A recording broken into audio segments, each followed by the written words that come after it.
Welcome, everyone, to another twofer. We got a bonus episode of Call to the Bullpen, baseball only, playoff format.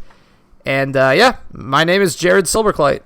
And I am Austin Keeney. We are minus our third co-host, Chasey B, who is primarily here for football, not necessarily baseball guys. So me and Jared are covering that section of the podcast and the sporting news around the world. So we are going to touch base just like we did last Thursday, I believe it was. Either way, last week we had that short episode just on baseball. We're doing the same thing here. Exactly, same thing here. We had touched base on a preview of the ALDS and NLDS.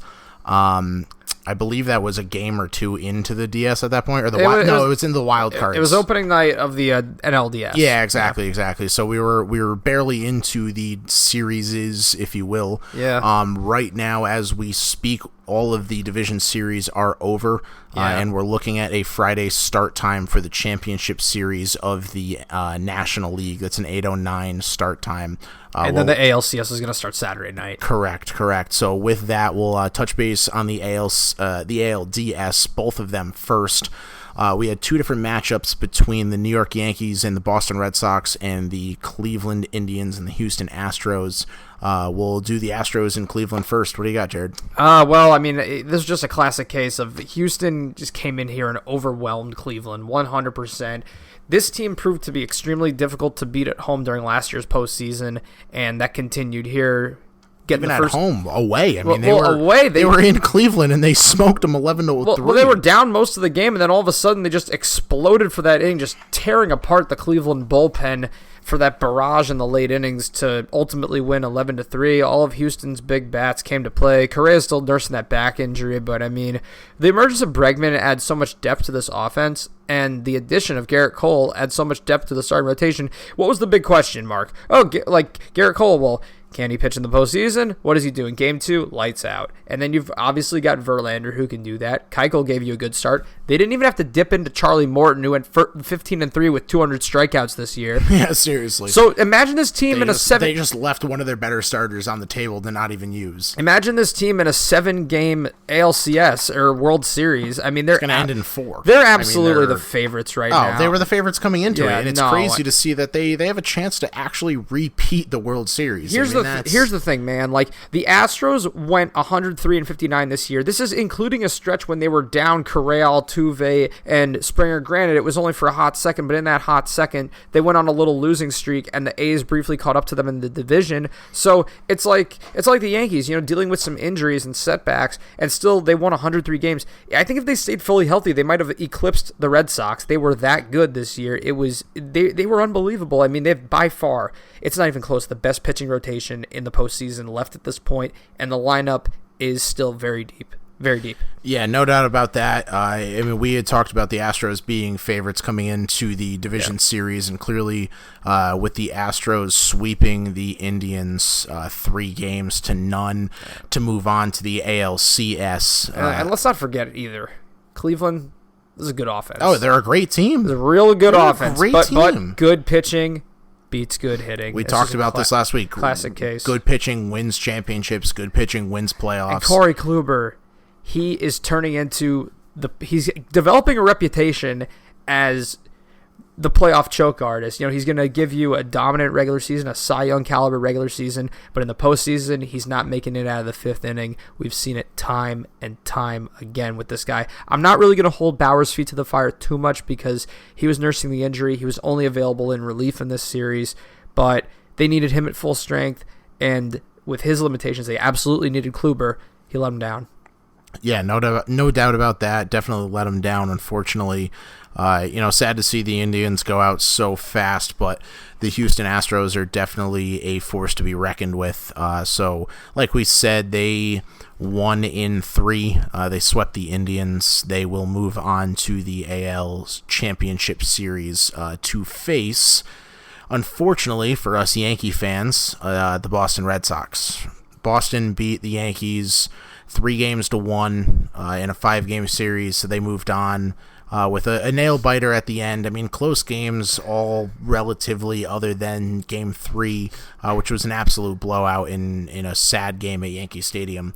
But, the Yankees kept it close. They took Game 2 in a show of power at Fenway, and then Boston came back with their own show of power at Yankee Stadium. So the Boston Red Sox will be moving on to the ALCS to face the Houston Astros. This is extremely disappointing if you're a Yankees fan for a number of reasons. This wasn't really a series where they came in and got completely overwhelmed by the Red Sox, apart from that Monday night game. But I would say that was almost somewhat the Yankees' undoing as well. I mean, it's hard to say that you didn't get completely overwhelmed in a game you lost 16-1. But I think that the warning signs were on the wall to stop the bleeding and keep this a more competitive game. And the fact that with Boone throwing Severino back out there to start that fourth inning after he obviously struggled in the third inning and really showed no command throughout the entire game. He couldn't find the strike zone. When he did find the strike zone, he got hammered. There were a lot of pitches in those first few innings where, think about this, he still was charged with 6 runs, and there were a lot of really deep warning track fly balls that could have easily been home runs that thankfully got caught. I mean, Severino was really terrible that night, and the signs were there. Boone still throws him out there to start the fourth inning and then brings in Lance Lynn to get out of the jam.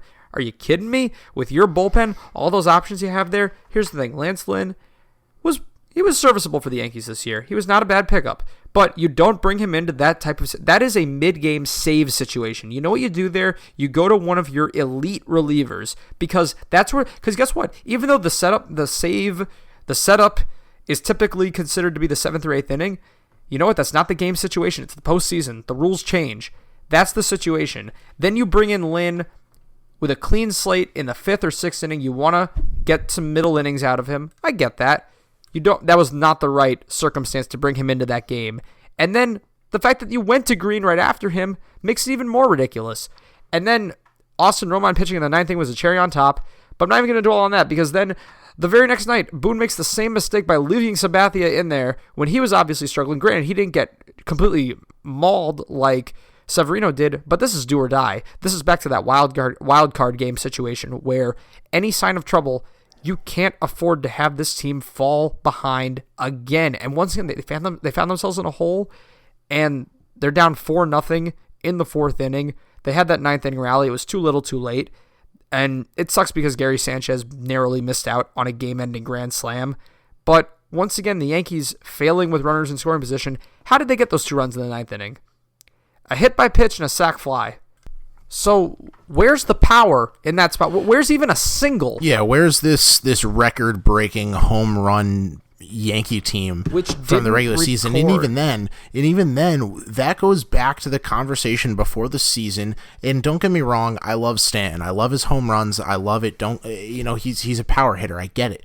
However, this goes back to a lot of the concerns of Judge and Stanton in the lineup with a lot of home runs, not a lot of average. Granted, Judge hits for a little bit better average than Stanton does, but you're talking about adding another 200 plus strikeouts to the lineup by adding Stan in there for 40 home runs. I mean, I'll be completely honest, and I'm not just saying it because they lost, and I'm not blaming Stanton, but you're talking about a Red Sox team that hits for average. They hit for home runs also, but they hit for average. They get guys on base. They run the bases. They run the bases. You can't run the bases when you hit a solo home run. When you hit a solo home run down 16 runs, it's irrelevant. Or up 16 runs. It doesn't matter. But in a game where you're down 3 runs for 4, 5, 6 innings, I mean, when did Velasquez, whatever the hell his name is, hit that solo home run? Top of the 4th. The top of the 4th. And they didn't score again the rest of the game. That was the 4th run. So you're saying you got 5 more innings that you just couldn't even get anybody on base to really even help. And this was kind of the same situation. You got to get guys on base. You got to bunt guys over. You got to run. You got to do something. It can't just be let's send everybody up there and hope they hit a solo home run back to back to back to tie the game. Yeah, and this is kind of the same situation. It harkens back to Game 1. Game 1, which is actually more of a frustrating loss. I think that Game 4 it's easy to dwell on because that was the clincher. But Game 1 was a game where the Yankees repeatedly had men in scoring position that they could not bring home. They had bases-loaded situations in back-to-back innings where they couldn't bring home more than a run. I think they got one Both run, of them combined, and then in the ninth inning, Aaron Judge hits a solo home run, which is, hey, all right, great. Now we're within one run. Nobody else could follow that up, and you had stranded so many men on base in the earlier innings, only to lose ultimately by one run, and then twice. yeah, exactly. With Game 4, it's terribly frustrating, especially considering this. Come on, man, this lineup management. It's do or die, and you had Neil Walker starting. Walker starting ahead of Miguel Andujar. Look, I know Andujar's defense is suspect, but you are taking the team's best hitter out of the lineup. Not only that, he didn't even get to pinch hit in this game when you had the bases loaded in the bottom of the ninth. How? Now, granted, I know Neil Walker got hit by a pitch. Great. He got hit by a pitch. Who's to say that Miguel Andujar in that situation, hey, maybe he finds the strike zone. Maybe Miguel capitalizes on that. Maybe it's an extra base hit. You know, he kind of led the team in extra base hits this season. How is he absent with the season at stake when he by far led the team in batting average, second in home runs, second in RBI? That's inexcusable. Yeah, no doubt about that. Definitely inexcusable. I don't agree with Aaron Boone's strategy here. I think it was a lot of soft management. I think he managed to people's feelings and, like leaving CeCe in there too long and putting the wrong guys. I just don't think he has the backbone. I don't think he has the strength. I don't think he has the tenacity to tell people, you know what, you're sitting today, I'm putting this guy in, this is what we need to do to win. I mean, you wanted Neil Walker in there for defense. Why? Because you lost 16-1 the game before? What was Neil Walker going to do at third base to stop you from losing by 15 runs? Not stop 15 of those runs. I mean, it makes no sense. You want him in there for a little bit of defense. So if Andujar gives up one error in that game, maybe. I mean, it's not like he's averaging 3 errors a game where he's the worst. He doesn't have Chuck Knobloch syndrome. It's not like he's not hitting first base when he throws the ball constantly. He's not thrown into the stands constantly. He's not making errors in every play. He's made his mistakes. He's made his mistakes, but he's a human being. But he's also leading the team in extra base hits. I mean, he's and batting average. And batting average. We talk about contact, right? The one proven contact hitter, the one guy hovering right under 300. Everybody else is in the 270s, 260s, or worse. But you don't want his bat in the lineup with the season on the line. That's inexcusable. I mean, why not bat Romine for Sanchez at that point? At that point, yeah. You're talking about defense. Yeah, and even then, in offense, Gary Sanchez, it's 184 all season or whatever. But at the same time, the Yankees caught they got some really tough breaks with the ball that night. They had Aaron Hicks missed by about 4 feet, a 2-run home run earlier in that game. Gary Sanchez, in his previous at bat, he got great bat on the ball, and it just hooked foul. That could have been a sure shot homer. And then in the bottom of the ninth, he just got underneath it a little too much. Could have had that walk-off grand slam. It's unfortunate. It's really disappointing. I firmly believe this was supposed to be the Yankees' year. Last year they came so close. They surprised everybody. They were supposed to take that next leap forward this year, coming in with now adding Stanton to that lineup. The young hitters were going to take another step forward. You added Andujar and Torres early in the season, and pitching wasn't the greatest, but this offense was supposed to be able to overwhelm everybody, and they just need to. They've got a lot of maturing to do, a lot of these hitters, especially Glaber. Glaber's a guy who I think you can really point to as a very home run happy hitter, and a guy who's not willing to be patient, and the fact that I think that Stanton in particular showed a lot of immaturity in his at-bat, considering that Kimbrel was showing to be very wild in that inning. The fact that you're free swinging at pitches out of the strike zone when the guy's obviously rattled, you're making it easy on him. Yeah, no doubt about that. And, definitely a sad sight for Yankee fans with both of us being definitely was looking forward to them going a little farther in these playoffs. Where I'm proud of the fact that they made it there in the first place. They had a great season.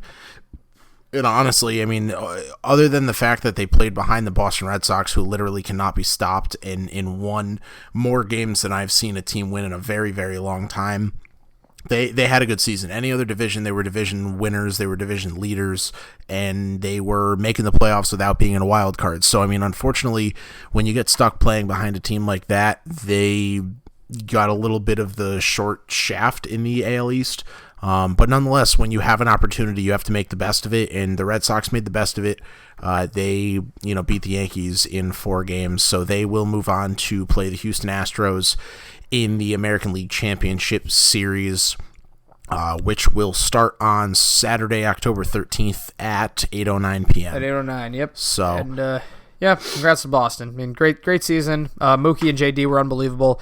Credit to the fact that a lot of their offense in this series came from the bottom half of their lineup, which I think we kind of, downgraded a little bit coming into this series, and they rose to the occasion. Some guys that you wouldn't expect from guys like Vasquez, Holt, so Steve Pearce at times. So give credit to them. The bullpen, they got no bridge to Kimbrel.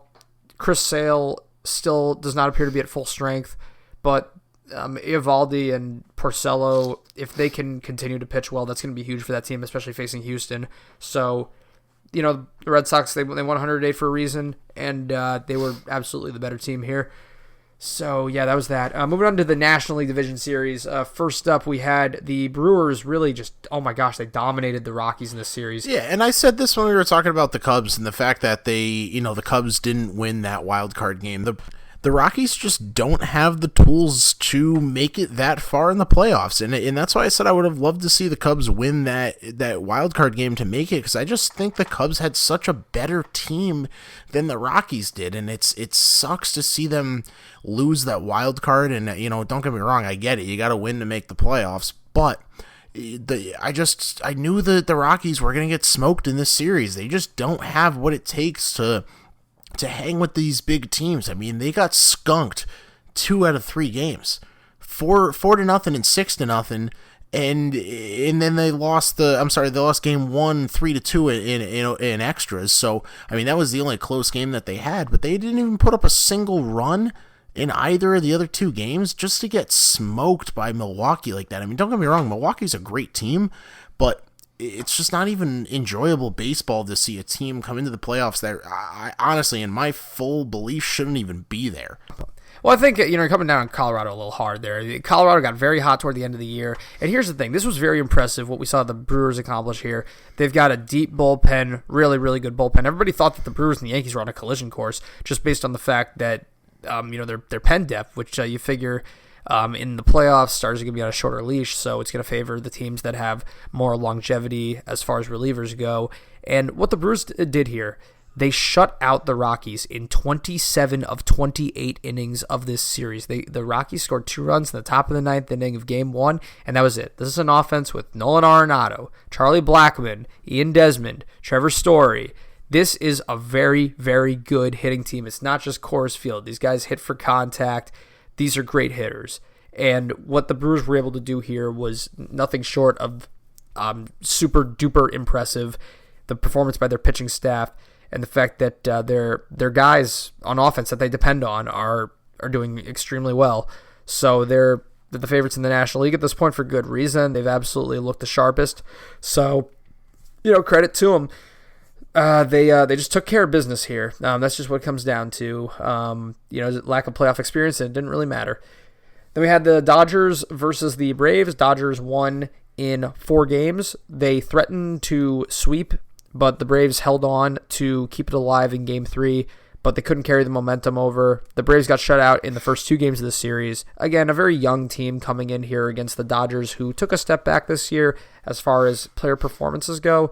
But once again, you're returning a lot of the same players from a World Series team, so they know what it takes to win in the playoffs, especially with the home field advantage starting at home. So, yeah. I just don't like the Dodgers. I don't know why. They seem like the Dr. Evil that just keeps just coming back, and I just don't like them. They're the bad guy. Even more than the Red Sox. They're the Yankees in the National League with their payroll, for sure. You can't even say that, though, because the Yankees didn't even have one of the higher payrolls in the major leagues this year. The Red Sox had a higher payroll than the Yankees did this year. It's what the Yankees' reputation carried. Well, yes, I mean, from 10 years ago, I guess you could say, but the Yankees' payroll wasn't even that high this year. I mean, this was, I think they were maybe 8th, maybe I'm wrong, maybe 5th, but true. They weren't the highest on the planet. I mean, the Dodgers just seem like the bad guy. I don't like them. I don't want them there. I don't want them to win. I'd rather the Red Sox beat the Dodgers at this point. And Puig talks a big game. He was making World Series promises once again during the celebration after they clinched. And, Kershaw hasn't exactly been the model of consistency in the postseason throughout his career. I think that the narrative that he can't pitch in the playoffs should be dead by now, but he certainly hasn't been as dominant over the years in the postseason as he has in the regular season. And you've got he's also kind of older and crusty at this point. But listen, here's a guy who part of me really wants this guy to win a championship to kind of cement himself, because that's what you have to do in sports, or else people underrate the heck out of you. So for as good of a career as he's had, I would really love to see him get that monkey off of his back and win the championship. And their lineup, it's very streaky. You can honestly draw comparisons to the Yankees with, you got guys in there like Jock Peterson and Max Muncy who are literally home run or bust. So you don't have a lot of average hitters in there. And you got guys like Cody Bellinger that took a step back from last season, but again, are very young. Added Machado. Machado's one of the most complete hitters in the game. So they're good. They've underperformed. They've been inconsistent this year. Kenley Jansen had a tough stretch, but they they're a good team with playoff experience at this point. This is their third straight NLCS. Yeah, no doubt about that. And with that, the Dodgers beat the Atlanta Braves in 4. They move on to the National League Championship Series against Milwaukee. And I guess we should kick it off by talking about that series since it's going to start first. Yeah, exactly. So the NL Championship Series, NLCS, like we stated before, is going to start on Friday. So that is the first game that you'll see. That's an 8:09 start at Milwaukee. The Dodgers will face the Brewers to start the NLCS. Unfortunately, as much as I don't want them to win, I have the Dodgers in 5. I know it's tough. That's tough. It's tough. Milwaukee's good, but I just see the Dodgers really coming out on top here. Like I said, they're just the bad guy. They're the people that you don't want there, but they just keep on showing up. Well, here's the thing. It's like the Patriots. Here's the thing. If the Dodgers are going to win this series, it's going to come down to Clayton Kershaw and Walker Buehler. They're going to have to be the guys to step up, because that's where the Dodgers could have the edge over Milwaukee, is in the starting pitching department. Granted, the Brewers' starting pitching hasn't been bad at all in the postseason so far, but the strength is in their bullpen. They don't have a dominant starter on that staff that can match Kershaw at the top of his game. And we saw last season in the ALCS what dealing with Justin Verlander twice in one series did to the Yankees. So if the Dodgers are able to get that same production out of Kershaw, then you just kind of have to figure out how to win 2 other games out of 5 maximum. So that gives the Dodgers an advantage if they're able to get that kind of production. However, while we're talking about comparisons to the Yankees in some aspects, the Dodgers lineup, much like the Yankees, streaky power hitters swinging for the fences. Milwaukee, the hitters have a lot more momentum. They're more cohesive. They hit for average. They're more patient at the plate. I like the way Yelich is swinging the bat. I like the way Moustakas is swinging the bat. I like the way he really came up clutch. I like the way Kane is. Yeah, you know what I mean? So the top half of that order has demonstrated a lot more consistency than LA has. And again, the vaunted bullpen, that's what you need.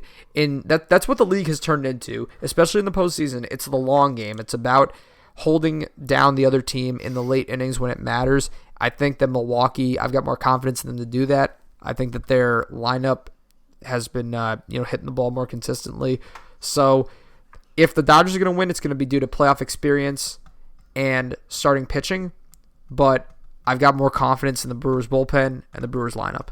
I'm going to say Brewers in 6. Brewers in 6. All right, I got the Dodgers in 5. So we'll see what happens there in the NLCS. Again, Brewers, Dodgers, start time on that. First pitch, 8:09, Friday, October 12th.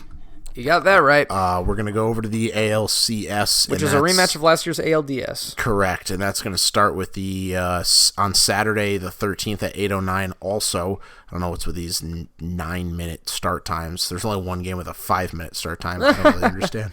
So with that, game 1 is in Boston.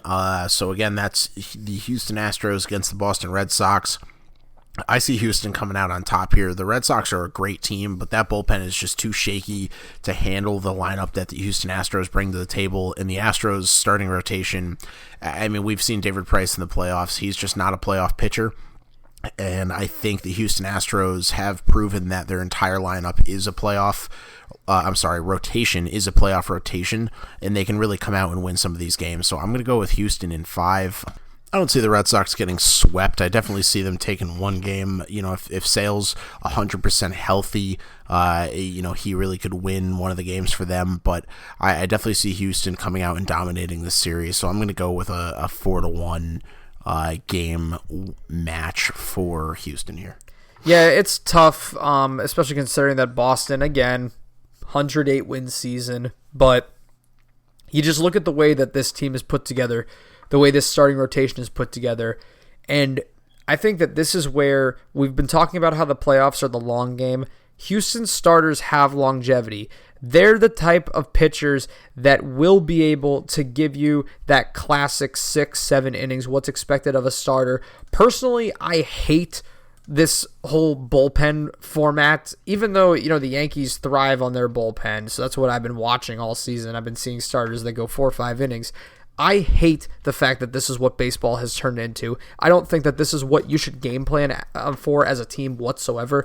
I feel like you should want to have 3 or 4 really, really good starting pitchers. I mean, the workhorses, man. I mean, I feel like if you're a fan of good pitching in baseball, that's what you enjoy watching. You like seeing that guy go out there for 7 innings and just mow hitters down. And that's what the Astros have. They have, pitchers that just go out there like Garrett Cole, Justin Verlander, Charlie Morton, Dallas Keuchel on a good day.